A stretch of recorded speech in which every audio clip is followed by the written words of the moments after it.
record again, son. Mate, how's it going? Not good? Too bad, mate. Happy Christmas. Happy Christmas. Your mum's from, didn't you? First week through January, mate. Yeah, I know. Yeah, we're getting there. Almost there, aren't we? Yeah. So, right. So, what we got today then? It's another. I thought it was going to be a bit of a Sylvester Stallone thing if we're not careful. Yeah, it is. We're starting to get along that Sylvester Stallone territory with down there. Second Sylvester Stallone orientated track on the channel so far. So, Rambo. Rambo, yeah. 1982. This is from Rambo, 1982. Originally written, well, the score is by Jerry Goldsmith for the film Rambo. One of my boys. And the main sort of Rambo theme is "It's a Long Road," but they recorded a sort of pop version of the main theme from that score. Yeah. And Dan Hill was the artist. Was the guy who did the vocalist for this. So this is what this version of the song is. I like it as well. I like it when they take. I always thought that was weird when they split. You know, you'd look for a soundtrack and you get almost like the pop music, if you like, or the rock like soundtrack, and then there'd be the score. Yeah, that's always used to fucking annoy me. Yeah, you're trying to find it. You try and like, for me, I'd be trying to find a score, and I'd end up with like the original, the pop songs, the pop music, and not the orchestral stuff. Yeah, yeah. I quite like it. I like it when that sort of the musicians across the board are all featured on the same. They collaborate. Yeah. So that's clearly the case with Goldsmith. And I doubt Goldsmith arranged this version. No. It would have been. He would have got someone came. I can't remember the guy's name now. Someone came and would have really rearranged it. But rearranged the track for pop, basically. Yes, for pop. It's happened a few. We won't go too much into it, but it does happen occasionally where you get, there's clearly some collaboration that goes on between that team, or they have an idea. But yeah. So, and you found the lyrics for this one? Yeah, we're gonna bung the lyrics on for this one. Yeah, because the lyrics obviously helps for other people to see the lyrics whilst the song's playing. So hopefully we won't be too much on our phone. Yeah, we won't be like down here like zombies looking at the fucking lyrics on the phone. So here we go then. So this is Dan Hill. It's a long road.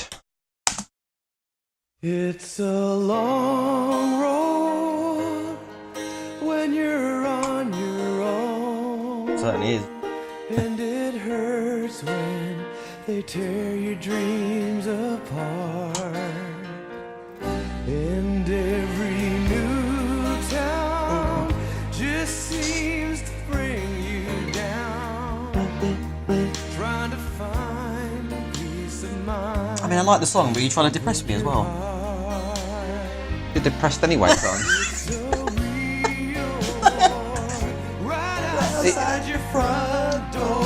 I tell you, they fucking predicted the future there, mate. I can't walk out my front door without some cunt annoying me. It's really, mate, it's seriously. I like the pacing. Yeah. It's weird. It's like, it's still ballad, but it's kind of. Yeah, but I think the message is good. Yeah. I like this chorus is banging as well.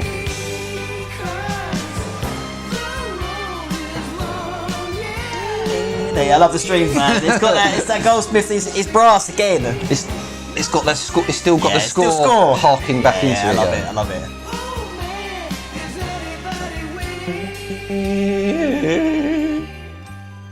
It's a long road, and it's hard as hell. I love that. That was a thing as well, man. 80s motifs. 80s, mate. Oh yeah, that's exactly exactly that. When they draw first blood, that's just the start of it. I really like the strings, that really prominent string section. That's quite classic of that era as well. Still got those 80s drums, mate. It has. Yeah, it's not quite as big as Kenny Loggins. Yeah, it's not a Phil Collins extraordinaire, but but it's interesting with the music how it's definitely more on the score sides, which I gather they've taken. Well, I mean, Jerry Goldsmith wrote the song, so you know.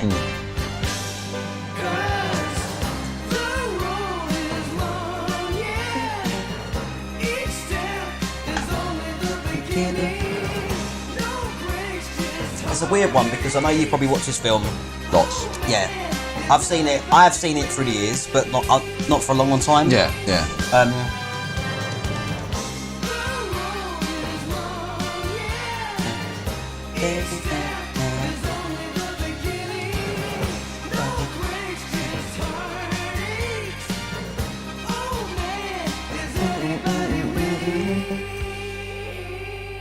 in the end.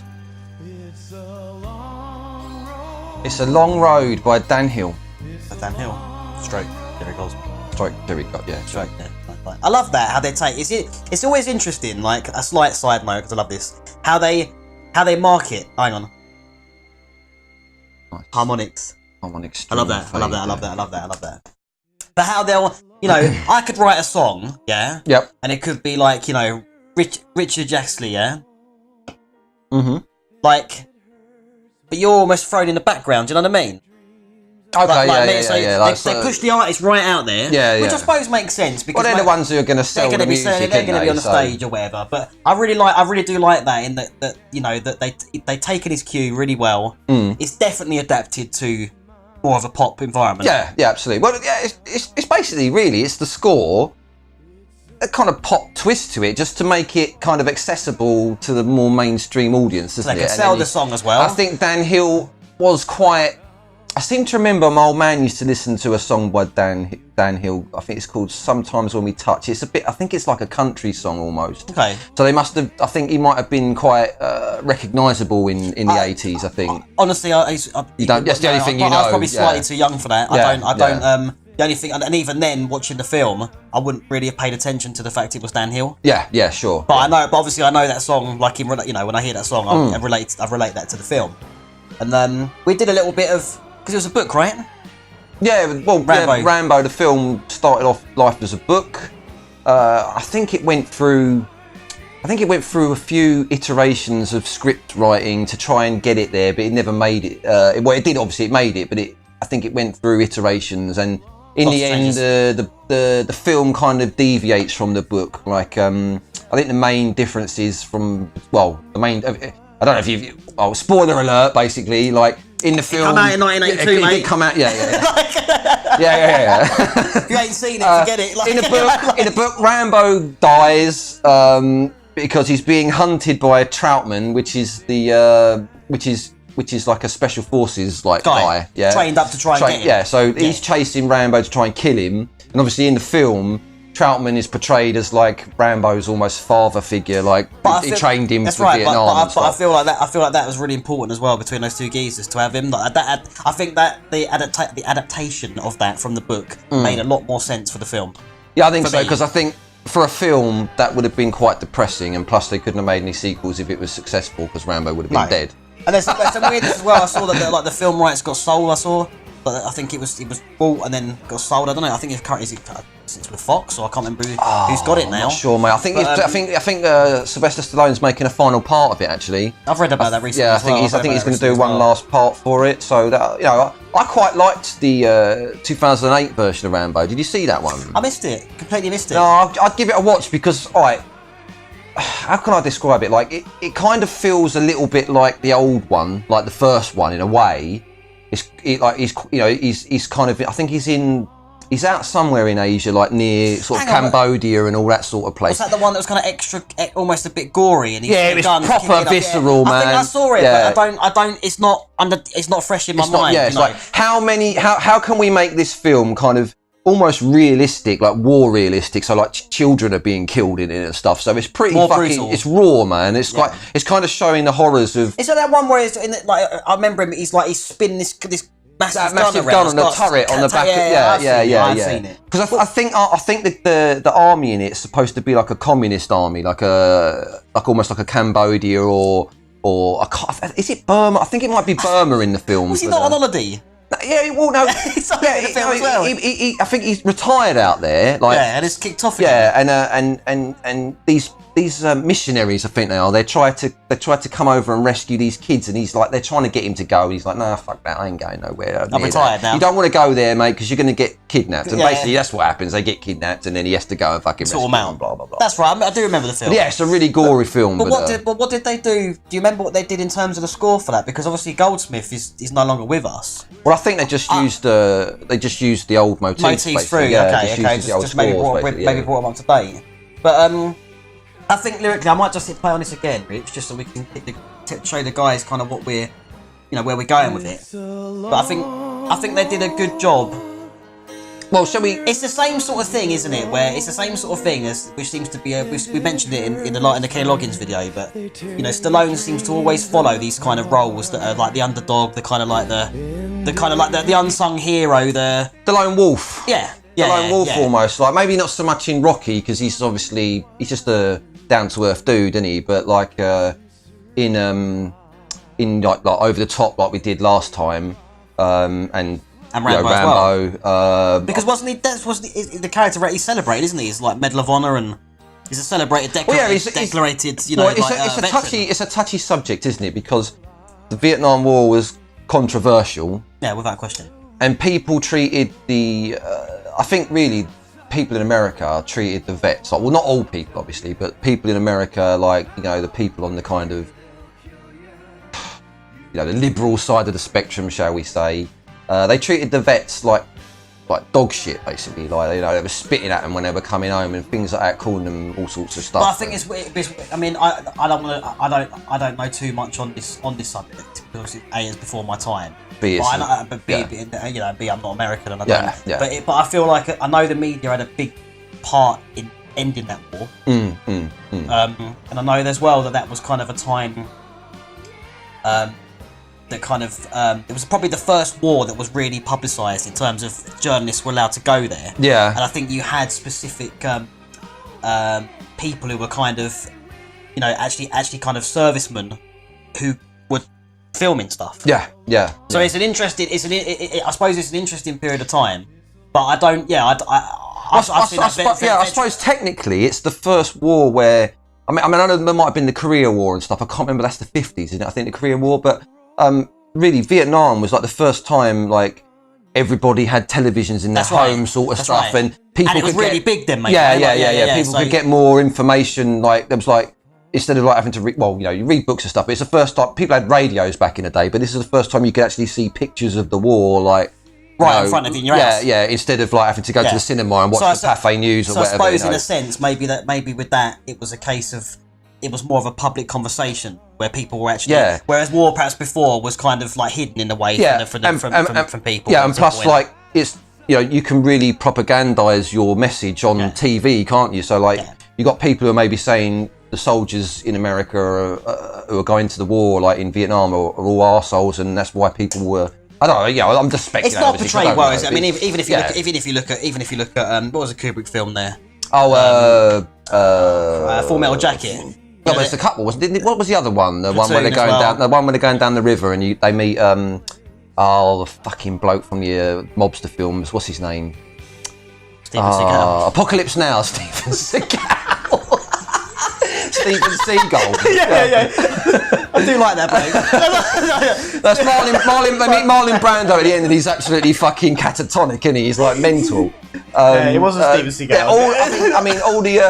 All the Vietnam films, like some of them glorify it a bit. Some of them, I think a lot of them make it seem grim as fuck. Napalm, Agent Orange, all that stuff was kicking off then as well. Burger Hill, was there one called Burger Hill? That was pretty grim. Yeah. Well, Burger Hill, I think Burger Hill and Raw Deal was directed by John Irwin, and who I've actually met, believe it or not. He's well in his 80s now. A very interesting chap, and I feel that it was a case of. A lot of those guys, like I didn't have a long conversation with him, but I'm gathering that John Irwin in the army, this was obviously a Brit, so this is not American, yeah. But it's talking about that same time. Yeah. You know, they learned to use cameras, I think, pretty much in that time, handheld right? and stuff. So they were filming in the worst possible conditions known to man. I mean, it's a bloody war. Yeah. No, you imagine trying to set up a light rig in a war or whatever. It's not going to happen, is it? No. So they became filmmakers. So I mean, this has gone way off point anyway. It's just because you brought up Hamburger Hill. Yeah, sure. But yeah, Rambo to me, really, I think his character's quite likeable. He is the lone wolf, I suppose. He's well outside society, isn't he? There's that thing about not treating vets. Or not reintegrating them back into society, because obviously, you know, you go to war, you see fucking bad stuff, God mate. knows what you're going to see in, well, especially those wars, you know, like proper grim stuff, and then they come back and are expected to just sort of, you know, slot into society normally. I mean, like, you know. So do you think in the lyrics there, where it starts here, that like it's a long road on your own and you go into new towns? Yeah. And obviously when he went to because in the film he's going to try and find his friend, isn't he? Yeah, that's right. And they don't like him. They think he's a vagrant. He's not. Yeah, so but basically, he's travelling around trying to find his members from his old unit, and to kind of. It's after the war, isn't it? Because 7 years after. Yeah, 7 years after the end of the Vietnam War, I believe. Yeah, and obviously, well, I think the last guy he tries to visit, he died of cancer like a few years before because of that. Well, they blame it on the old Agent Orange, don't they, and stuff. So I don't know whether that is. It probably is. It probably does cause cancer. It wouldn't surprise me, all these carcinogens and stuff. But so yeah, like obviously, he's down on his luck and he's struggling with his PTSD, I suppose. Like he's the way they treat him, which is interesting. Yeah, it's the way the police in that specific town treated him. By imprisoning him, putting him in prison. Well, all he wanted to do was get some breakfast or something from one of the shops, and the old Teasel, his name, isn't it? The sheriff is driving him out of town. Clear off. I don't want you in my town, sort of thing. And then they've imprisoned him for vagrancy. Yeah, so they're trying to shave him, cut his hair, and all that. And he's like, "No, you get the fuck away." Well, I like it because he drops him off, out at the bridge at the edge of town or whatnot, and then Rambo sort of sees him drive off, and he's like, "Fucking arsehole," and he turns around and starts walking back towards town. Yeah. And then Teasel sees him in his rearview mirror, as like, and then the altercation happens. The thing that was never clear to me is what is the geezer's issue with him? Is it that he don't like an old war vet, or what? Well, he even mentions I remember there's a line where he says, the way you're walking around wearing that flag on your jacket. I don't know if it was a military flag. It might be a military flag because I know that they distinguish military flags by the gold trim around the edge of the flag, don't they, or something? So maybe I don't know. Maybe because there was like some people hated Vietnam, like in the war. Maybe they really had a disliking for it, and anyone who was a part of it. Maybe Teasel was that kind of person. Maybe that's the only thing I can think. Or he just didn't want some like dodgy geezer who might cause trouble in his town. It could just be that, basically. But he was treated pretty bad in the film. Yeah, he was treated like a piece of shit, basically. And that's what caused him to then because they took the piss out of him and they imprisoned him, and I think it took him then back to war. Yeah. Yeah. Well, when they had him in the cell and they had they were I don't think it was handcuffed, but obviously he was being told to strip and he was being degraded, so to speak. And then when they got that razor out, he's just started having flashbacks with his PTSD, and then just fucking kicks off basically, and like goes mental. But then he obviously disappears into the woods. They try and hunt him down. And he goes and then he starts going into survival mode. So he's back in the war again. So he's it's giving him a reason to live again. That's right. He seemed pretty happy, to be fair. He was in his element there, basically. Yeah. And then. So yeah, I mean, let's try and break these lyrics down a bit quickly, son, because obviously we've sort of skipped over the lyrics. We're trying to delve into them, but I mean, so obviously it's setting the scene in the first like verse. So it's a long road when you're on your own, and I believe it open this song with he's walking up the road. Yeah, he's walking. Okay. Yeah. It hurts when they tell you. So it's a long road when you're on your own. So I suppose straight away it's a case of they're setting him up. He's not really integrated. It's his lone wolf, He's trying to, and I suppose the reason in himself he's travelling to this town is to find someone from his unit. Yeah. So he's trying to connect with people that he was at war with. Yeah. So he's setting him up straight away as he's not really sorted himself out. Yeah, he's come back to America, but he's not he's not into society. So it hurts when they tear your dreams apart, and every new town just seems to bring you down. Trying to find peace of mind can break your heart. Okay, yeah. So like every time he goes somewhere, he's either experiencing the same, or his mental state is just not allowing him to kind of grasp a normal life again. So it's just a constant struggle, and he just keeps floating around everywhere, sort of thing, It's a real war right outside your front door. So I suppose he feels like he's living now a new war. Yeah. Well, no, I think he's like still living the war, like, because the PTSD is obviously still, he's getting the flashbacks. He hasn't come back. He's come back to America, but his mind hasn't come back to America. If that makes sense. Yeah, I think that's probably what it's. So this one, I'm a bit so we got it's a real war right outside your door. Yeah. I tell you, out there they'll kill you. Yeah. You could use a friend. Yeah. But if we're looking at this from a terms of like a post-war situation, who's trying to kill him? Well, he thinks people are trying to kill him. Right. Like, Teasel probably could have killed him. Yeah. I think just because he's still like mentally, he's still in the war. He's in like. Do you know what I mean? He's on flight. He's fight or flight mode. Yeah, the anxiety's kicked off, and he's like, exactly. So you could use a friend. So maybe he's looking. That's why he's looking for his mates at the beginning. How to are try you dealing with this? Yeah, maybe. Where the road is, that's the place for me. So constantly on the Moving move, around. not being able to settle.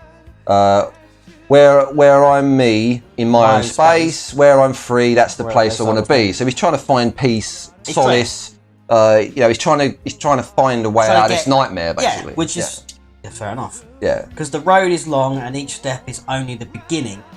No breaks, just heartaches. heartaches. Oh man, is anybody winning? So maybe maybe it's a case of everywhere he's going, he's not getting a break. He's just getting more and more upset with perhaps society and as we discussed. Oh man, is anybody winning? Was there any point in me even doing this? Yeah, exactly. Yeah. It's a lot, and then we go back to the. Yeah, so we go back to the chorus thing again. It's a long road and it's hard as hell. Tell me what you do to survive. What do you do to survive? Yeah. When they draw first blood, and it's just that's just the start of it. Yeah. Day and night, you got to fight to keep alive. So still that survival instinct. Yeah, and that's kind of like a self-referential bit to the film, isn't it? When they draw first blood, obviously in the film he says they drew first blood because they just all he wanted to do is get something to eat or a cup of coffee or something. And they start kicking off, putting in prison. And that bloke, I think it was that horrible police wanker who was hitting him with the truncheon and stuff. Just because he didn't like the look of him and whatever. No, when he was in the prison. You think the police would treat a war veteran with a bit more respect? You know what I mean? And just he's a piece of shit. I'm just going to beat him around the legs. Which I suppose it builds up. It throws him back into that fight or flight thing. Yeah. But I think they've written those lyrics quite well, really. Yeah, it works with the film, doesn't it? It's a ballad. It's kind of, and I think the chorus. Where we've got those great string sections. I mean, I don't know if we can bring the chorus back up, but let's see if we can get to it. It's still kind of celebratory and almost heroic. You've got the brass, which basically is just supporting him walking down the road. So I suppose there's a sense of pride in it. Yeah. What's put the chorus on? Yeah. This bit of the song is kind of like. This song's it's hopeful. It's kind of like, well, this is where he feels most comfortable because he's just on his own and he's not interacting with anyone, and he's not getting any problem off anybody because he's just walking. That's right. Yeah, that's right. And then we go back to a bit more solace and a bit more down tempo, a bit more introspective again. Yeah. But I feel like to me that chorus is like. Well, it's a gallop walking down the road. Yeah, he's walking down the road, but it's powerful and and I feel like there's a. He feels self-empowered. That's right. And it's got that kind of I think if you took the brass away from that, you wouldn't perhaps have that bombastic. Heroic. Yeah. No, it's interesting. Yeah, bam, it's good, bam, bam. It just supports it. So, but again, I think that's a really, really maybe that's something we should look out for. Let us know, guys. But if you I know, maybe not the greatest films in the world. I actually enjoyed them, but the Divergent series, Junkie XL. Yeah. He brought in Ellie Goulding. Who had performed the songs that they used in the film. Right. But he brought her in just doing kind of more ethereal, I suppose almost choral, oohs and ahs. But he had her in the score as well. So when you jumped through, with this film, the Dan Knight song, which is basically using his theme, from an audience perspective, or perhaps I think far too much into these things, but the songs in terms of this Dan Hill. Yeah. In terms of then the score from Goldsmith, it feels, synergy with it. Yeah. So it's, and I think people, I don't understand why, unless you're kind of doing a period film. Well, period's the wrong word, but a film set in the 80s. Yeah, I wouldn't watch a period film, son. Would you know? You're not going to go near it, I think that's for women only. You're not having it, mate. Okay. Right. What about westerns, though, son? That's period filler. Yeah, well, I was thinking of the other periods on. What, mate? We'll stop there. We'll stop there. I was a slow catch on to that one. Yeah. But, just need to grind the old gears. Gears and that stuff. But so I think it's interesting to do that. Unless you're doing a film where you're trying to depict a period in time, so you may well use music from that time. Yeah. That's going to be difficult. But if you're making a film right kind of now that's all set in that era, you've got a composer. It's wicked they did that. It's wicked that they did that. I'd be interested to know how that conversation came about. But anyway, that'd be interesting. That's my own personal rubbish. So yeah, Rambo. Well, I think that's it. I mean, the only other thing we can sort of tie into the lyrics is that at the end of the film, obviously, when Rambo kind of gets captured by Troutman, doesn't he? Obviously, he shoots Teasel and Teasel's off dead or dying or whatnot.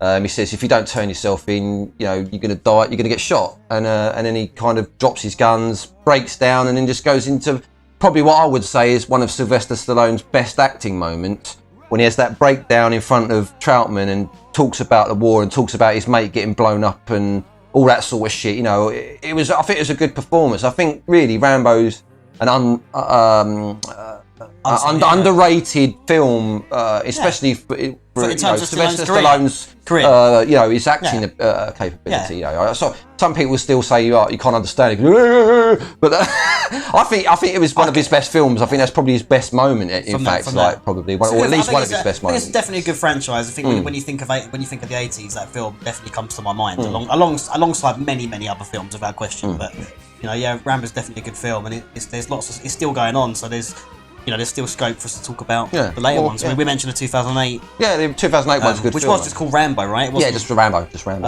But again, even that, just as like a slight kind of, which I suppose that was like the fourth film, right?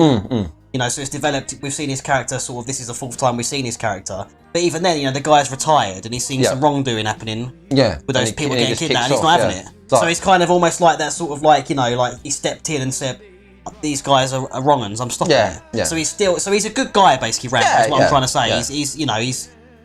He's the outside of society, the vagrant, the this, that, and the other. Yeah, I would go as far as to say that the First Blood and the 2008 Rambo are the best two films. You reckon? I think Rambo 2 and Rambo 3, especially Rambo 2, I really didn't like that film. And Rambo 3 is just, you know, a typical USA versus Russia like thing. Yeah. Action fest. It's, you know, there's nothing really great. I felt like that. But now we've spoken about the fourth one. You know, I do remember. I remember liking his character a lot. I suppose building on what I went for the first film. But I remember thinking like, yes, go on, son, go and get him. Like you're rooting for him. Like you know what I mean. You wanted to get all them people back and that stuff. They saved the kids and everything. So yeah, all right. I think that's a successful one, mate. Great success. Off the record, mate. Off the record. So again, you know, if you like the content, give us a thumbs up. If you didn't like it, give us a thumbs down. Please, if you got any like suggestions or trailers or anything, we want to review it. But I don't think we're just going to stick to music. I think we might branch out and we do the videos branch. It's just natural. We just chat a load of shit anyway. Well, to add to that, the likes are cool, but comments help. It's more, comments definitely help. Yeah, definitely. You know, it's more. Let's get a conversation going on the channel. Is what you want. Yeah. Without question. Cool. Thanks, guys. Thanks a lot. Take it easy. Peace out. Off the record.